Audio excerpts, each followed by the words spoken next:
Ukraine's parliament has adopted a law on increasing the size of the Ukrainian army to 250,000, including 204,000 servicemen. The decision was supported by 270 deputies, while the required minimum is 226. The size of the Ukrainian army at the beginning of 2014 stood at 168,000, including 125,000 servicemen, according to the media. At the end of 2014, the number grew to 232,000. Clearly, a new wave of military mobilization for a peaceful dialogue with the Donbass region is on its way in the Ukraine. The situation in the eastern Ukraine remains difficult, but at least cities are not being destroyed and civilians are not being killed, Russia's President Vladimir Putin said after meeting Italian Prime Minister Matteo Renzi. Putin called on both sides of the Ukrainian conflict to strictly comply with the Minsk peace deal they signed on February the 12th. I am sure that this is an opportunity for a comprehensive peace settlement and direct dialogue between Kiev, Donetsk and Lugansk, he said. We think it is possible if Kiev will stop political dancing and warmongering and start direct dialogue. But it seems the US and some states of the EU don't want it. Weapon supplies to Kiev government will serve the best interests of Europe, head of Poland's National Security Council Stanislaw Kozieś said. The Polish official believes that weapon supplies will also help slow down the escalation of the conflict.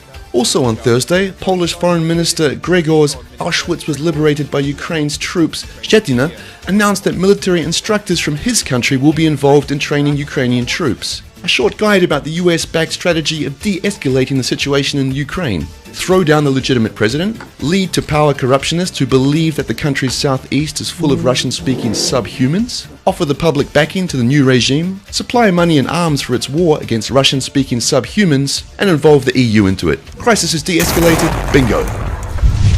The United States has frozen assets of two Russian banks worth some $637 million, US media reported Thursday. Banks controlled by three billionaire friends of Russian President Vladimir Putin have seen about $640 million of assets frozen in the US over the situation in the Ukraine, the Wall Street Journal reported. Hit the hardest is Bank Russia, which had at least $572 million blocked in US accounts, according to records released to the Wall Street Journal by the Treasury Department. That is equivalent to roughly 10% of its 2013 assets at today's exchange rate, the article said. Also hit is SMP Bank, majority owned by Arkady and Boris Rotenberg. Their bank has had at least $65 million, equal to about 2% of 2013 assets, blocked from dozens of accounts in the US financial institutions, Treasury documents show. Both banks are on the list of Russian enterprises and financial institutions the US imposed economic sanctions on. The list also includes Russian state-controlled energy giant Gazprom, Gazprom Neft, Lukoil, Surgutneftgaz and Rosneft.